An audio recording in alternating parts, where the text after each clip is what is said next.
Bienvenue sur la chaîne, les supporters. Dans la vidéo d'aujourd'hui, nous allons parler d'une situation qui affecte profondément la Juventus, la série de blessures qui touche l'équipe, y compris le cas de Renato Veiga, le défenseur qui est arrivé pour renforcer la défense bianconera. Nous allons aborder ce qui est arrivé au joueur portugais, sa blessure, les impacts pour l'équipe et ce qui pourrait se passer avec l'avenir de Veiga au club. Restez avec nous jusqu'à la fin, car nous avons beaucoup de détails à partager. Et avant de commencer, n'oubliez pas de vous abonner à la chaîne, de liker, d'activer la cloche et de commenter ce que vous pensez de cette situation. Renato Veiga est arrivé à la Juventus avec une mission claire, renforcer la défense de l'équipe bianconera. En janvier, le défenseur portugais a été prêté par Chelsea, où il n'a pas trouvé de place, et il s'est rapidement adapté au système défensif de Turin. La connexion avec ses coéquipiers, comme dit Gregorio, semblait prometteuse. Veiga s'intégrait rapidement dans les automatismes de la défense, ce qui apportait de la confiance à la Juventus, notamment après le départ d'Enzo Maresca de Chelsea, qui avait mis le joueur de côté. Cependant, la situation a pris une tournure inattendue. Lors du match contre le PSV Eindhoven aux Pays-Bas, Veiga a subi une blessure au tendon du muscle plantaire gracile de la jambe droite, ce qui l'a forcé à quitter le terrain avant la fin de la rencontre. La blessure de Veiga est un nouveau chapitre dans une série de malheurs qui frappe la Juventus cette saison. L'équipe bianconera fait face à une série de problèmes physiques parmi ses joueurs, ce qui affecte ses performances globales.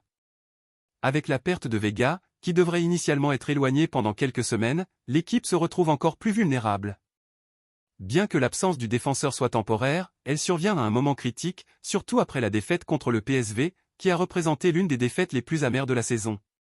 La succession de blessures qui touche la Juventus devient une source de préoccupation pour les supporters et pour la direction du club. Depuis le début de la saison, l'entraîneur Motta a perdu des éléments défensifs clés, comme Bremer, Cabal et Kalulu, en espérant pouvoir compter sur le retour de ses joueurs à court terme. Cependant, la blessure de Renato Veiga est devenue un autre obstacle qui a placé le club dans une situation difficile. Pour aggraver les choses, la Juventus connaît déjà des difficultés dans ses performances en Ligue des Champions et en Serie A, où l'équipe n'a pas su se montrer dominante lors des dernières rencontres. Ce qui rend cette blessure de Renato Veiga encore plus impactante, c'est le fait qu'il avait commencé à établir une bonne relation avec ses coéquipiers en défense, ce qui apportait de la stabilité à l'équipe. Veiga, qui avait déjà montré sa valeur depuis son arrivée, se distinguait par sa solidité dans l'axe et par sa compréhension du système tactique du club. Le manque de cette entente avec la défense, même pendant quelques semaines seulement, a un coût considérable pour l'équipe, qui ne peut pas se permettre de perdre un joueur aussi important à ce moment critique de la saison.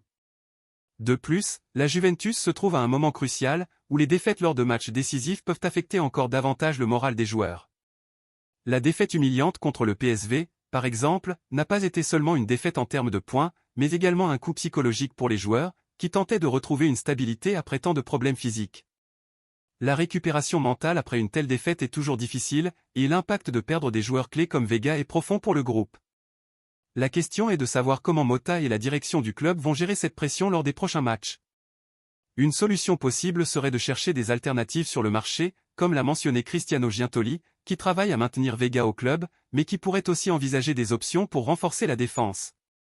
Un renfort dans ce secteur ne serait pas seulement nécessaire, mais crucial pour garantir que la Juventus ne sombre pas davantage au classement de la Serie A et garde ses chances de qualification en Ligue des Champions. En ce sens, la fenêtre de transfert de juin pourrait être une occasion pour la Juventus de corriger ses manques et de s'assurer que l'équipe puisse enfin être compétitive à un niveau élevé. Cependant, au-delà des nouvelles recrues, la Juventus doit également améliorer sa gestion interne des blessures. Le club fait face à de nombreux contretemps, mais la cause principale de ce problème physique réside-t-elle dans la manière dont l'équipe se prépare pour la saison? De nombreux joueurs finissent par être surchargés pendant la phase de préparation, ce qui peut entraîner des blessures inattendues au cours des compétitions intenses. La réévaluation du modèle de préparation physique et de récupération doit devenir une priorité si le club souhaite éviter de nouvelles mauvaises surprises à l'avenir. En fin de compte, la Juventus doit agir rapidement pour éviter que cette vague de blessures n'élimine toutes ses chances cette saison. Avec l'avenir de Renato Veiga encore incertain, l'équipe doit s'adapter et continuer à chercher des solutions, que ce soit par des renforts ou en ajustant son approche interne pour garantir que l'équipe reste compétitive jusqu'à la fin de l'année. Que pouvons-nous attendre de la Juventus maintenant? La récupération sera-t-elle possible ou les blessures continueront-elles d'être un grand obstacle? Laissez votre avis dans les commentaires, et n'oubliez pas de liker et de vous abonner pour plus de mises à jour sur l'équipe bianconera. En outre, la Juventus doit repenser sa stratégie à long terme. La situation de Renato Vega pourrait être une opportunité pour le club d'évaluer comment il gère l'intégration de nouveaux joueurs dans l'effectif et dans le programme d'entraînement. Souvent, l'impact physique d'un joueur qui arrive d'un autre club peut être plus important qu'on ne le pense, surtout lorsque le calendrier des matchs est extrêmement chargé. Plutôt que de continuer à chercher uniquement des renforts ponctuels, il serait intéressant pour la Juventus de mettre en place un modèle d'intégration des joueurs plus efficace, qui non seulement les prépare physiquement, mais assure également une adaptation plus rapide au style de jeu du club. Un autre point important est la gestion de l'effectif.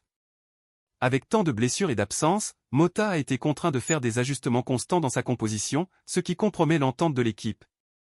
Le manque d'une base solide et cohérente a été l'un des facteurs qui ont nui à la Juventus dans les matchs décisifs. Pour le club de Turin, il est essentiel que l'entraîneur parvienne à maintenir un équilibre entre les options disponibles et que la défense, l'un des points les plus sensibles de l'équipe en ce moment, retrouve la stabilité nécessaire pour avancer avec confiance.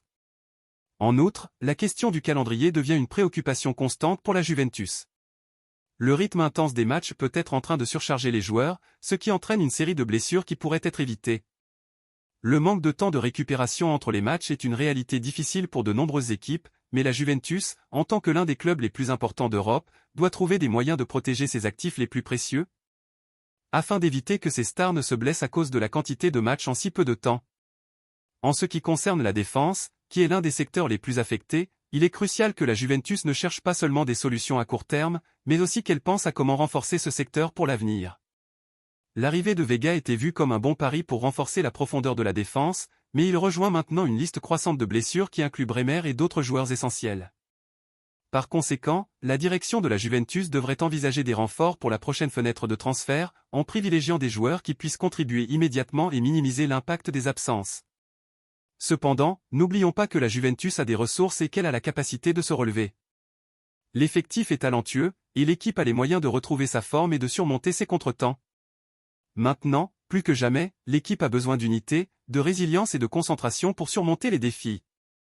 La récupération de Renato Vega sera une étape importante, mais le véritable test sera de voir comment le club gère la série de blessures et la pression pour revenir sur les rails.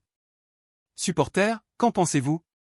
Comment la Juventus devrait-elle gérer les blessures et quelle est la meilleure stratégie pour avancer cette saison? Laissez votre avis dans les commentaires.